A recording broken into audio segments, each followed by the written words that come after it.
8 de março de 2026, Evangelho segundo São João, capítulo 4, versículo de 5 a 42. Naquele tempo, Jesus chegou a uma cidade da Samaria chamada Sicar, perto do terreno que Jacó tinha dado ao seu filho José. Era aí que ficava o poço de Jacó. Cansado da viagem, Jesus sentou-se junto ao poço. Era por volta do meio-dia. Chegou uma mulher da Samaria para tirar água. Jesus lhe disse: "Dá-me de beber." Os discípulos tinham ido à cidade para comprar alimentos. A mulher samaritana disse então a Jesus: "Como é que tu, sendo judeu, pedes de beber a mim, que sou uma mulher samaritana? De fato, os judeus não se dão com os samaritanos." Respondeu-lhe Jesus: "Se tu conhecesse o dom de Deus, a quem é que te pede, dá-me de beber, tu mesma lhe pedirias a ele, e ele te daria água viva." A mulher disse a Jesus: "Senhor, nem sequer tens balde e o poço é fundo. De onde vais tirar a água viva? Por acaso és maior que nosso pai Jacó, que nos deu o poço e que dele bebeu, como também seus filhos e seus animais?" Respondeu Jesus: "Todo aquele que bebe desta água terá sede de novo, mas quem beber da água que eu lhe darei, esse nunca jamais terá sede, e a água que eu lhe der se tornará nele uma fonte de água que jorra para a vida eterna."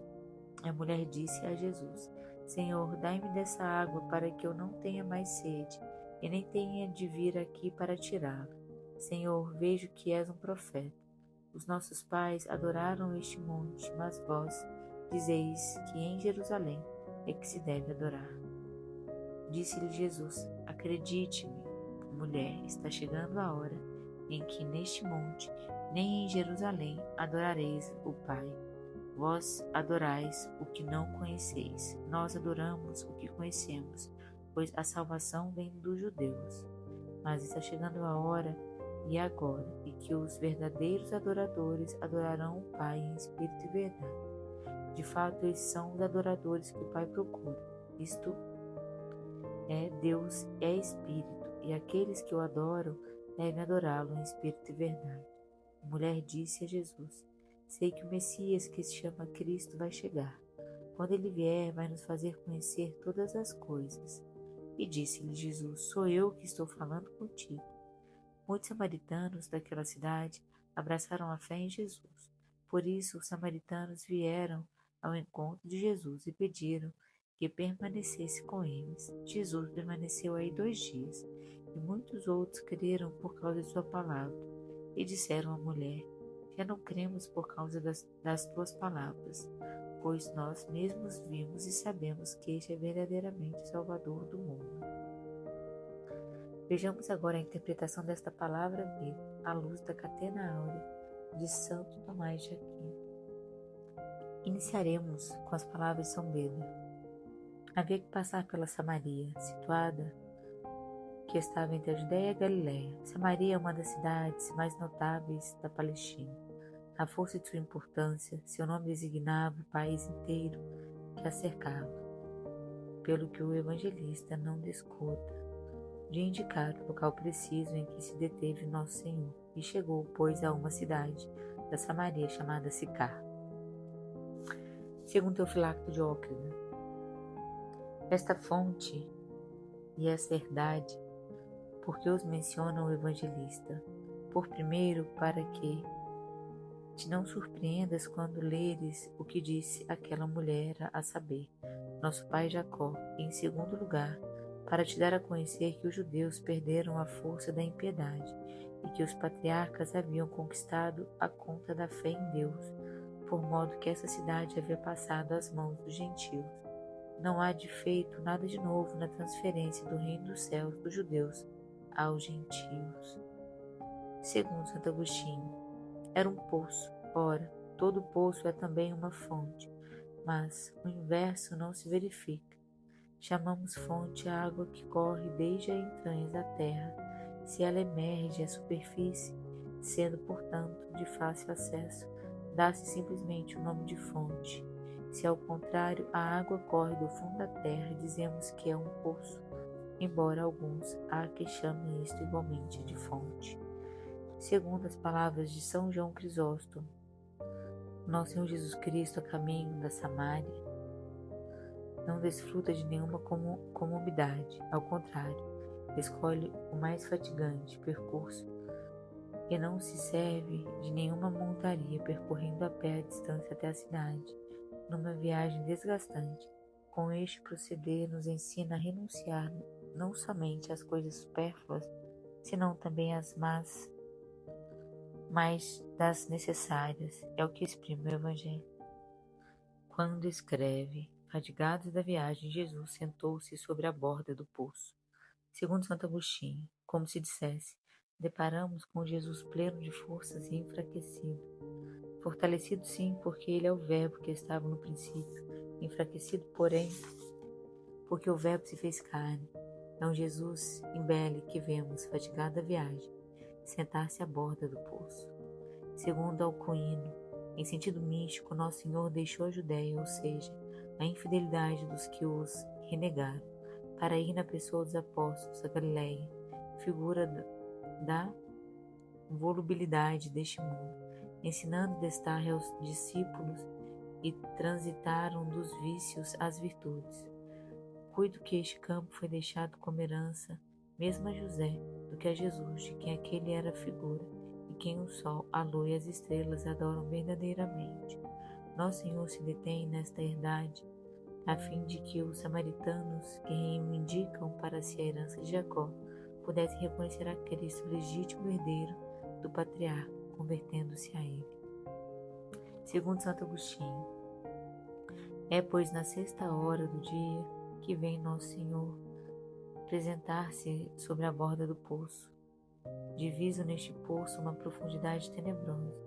Penso simbolize as partes inferiores deste mundo, isto é, a mesma terra a que veio Jesus, a hora sexta, ou seja, na sexta idade do gênero humano, que figura o anoso do velho homem de quem devemos nos despojar e nos revestirmos do novo. A sexta idade não é senão a velhice. A primeira, com efeito, representa a primeira infância. A segunda infância, propriamente dita, a terceira, e a adolescência, a quarta, a juventude, a quinta e a idade madura. Chega agora Nosso Senhor para se sentar sobre a borda deste poço na hora sexta, isto é, quando o dia ia a meio, quando o sol começava sua marcha descendente em direção ao poente, porque de fato, quando nos chama a si, sentimos o gosto dos bens visíveis, como que a esmanecer e dar lugar ao amor das coisas invisíveis. Os olhos da alma se voltarem em direção à luz interior, que jamais se põe. Senta-se o que pode simbolizar sua humildade ao falá-lo, porque, como se os professores for ensinar sentados, quer nos recordar que é ele nosso verdadeiro mestre. Segundo Santo Agostinho, esta mulher, figura da igreja, ainda não justificada, mas que haveria de ser, e bem adequa-se a esta imagem, porquanto a originar-se dela procede dos estrangeiros. Os samaritanos, com efeito, eram estrangeiros, conquanto habitassem em regiões circuncisinhas.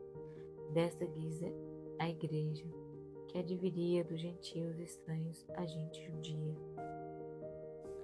Segundo Santo Agostinho, novamente, tinha sede da fé aquela mulher, como tem da fé de todos os homens por quem fez correr o próprio sangue. Segundo São João Crisóstomo, Nosso Senhor não somente enfrenta corajosamente os rigores da viagem, senão também se mostra indiferente à fome, uma vez que seus discípulos não haviam trazido víveres, como vemos no que segue. Seus discípulos tinham ido à cidade comprar mantimentos. Também ressalta o evangelista a humildade de Jesus, que consente em ser deixado só. Poderia, se tanto quisesse, ter conservado alguns discípulos junto de si, ou, na falta destes, ter outros servidores, mas o não quis, para ensiná-los a calcar o orgulho sobre os pés. Alguns haverão de indagar: que há de extraordinário em que simples pescadores e fabricantes de redes sejam humildes? Mas não tornam-se eles de um só golpe, mais dignos de veneração do que todos os reis da terra, quando travaram amizade íntima com o Senhor do universo inteiro. Acaso os que foram alçados de uma condição obscura a certa dignidade, não se tornaram os que propensos ao orgulho, como que incapazes de carregar o peso da honra, e tendo, porém, Nosso Senhor a seus discípulos no estado de humildade, em que se antes achavam, ensinava-os a moderação a todas as coisas. Ora, a mulher vê nesta fala de Jesus, dá-me de beber, ocasião dele dirigir esta pergunta, e disse-lhes, porém, a mulher samaritana: como sendo tu, judeu, me pedes de beber a mim, que sou samaritana? Concluiu que era judeu, ao ver-lhe a figura e ouvir-lhe a fala. Bem se vê como foi sagaz, porque se deu ao seu lado, Jesus tinha de se guardar de qualquer comunicação com os samaritanos, e não tinha a mulher motivos para evitar. O evangelista de fato não disse que os samaritanos não se comunicavam com os judeus, senão que intervesamente, desde a volta do cativeiro, estavam os judeus receosos com os samaritanos e os consideravam estrangeiros e inimigos, pois que estes não admitiam o todo das Escrituras, senão somente os livros de Moisés, ignorando os profetas. Pretendiam compartilhar da nobreza do povo judeu. Antes, porém, tomaram o horror dos samaritanos, como aliás das outras nações infiéis. Segundo Santo Agostinho, recusavam-se com efeito a servirem-se dos mesmos copos que os samaritanos. Assim a samaritana, que trazia consigo um copo, espantou-se quando o judeu lhe pediu de beber, coisa que não soía a mais os judeus fazer. Segundo Teofilacto Diócrito, ela acrescenta: e os seus gados, como a mostrar que aquelas águas manavam a farta. Estas águas não apenas são boas, como demonstra o fato de que Jacó e os seus dela beberam, senão sobejam o ponto de matarem a sede de todo o rebanho do patriarca. Segundo São João Crisóstomo, as Sagradas Escrituras só em chamar a graça do Espírito Santo, hora de água, hora de fogo, a mostrar esses nomes, não expressam propriamente a substância divina, senão a sua ação mesma. O fogo é emblema do fervor e da eficácia da graça em apagar e destruir o pecado. A água, por outro lado, figura a ação purificante do Espírito Santo e o frescor divino que infunde nas almas que o acolhem. Que estas palavras deste santo Evangelho perdoem os nossos pecados e ecoem em nossos corações.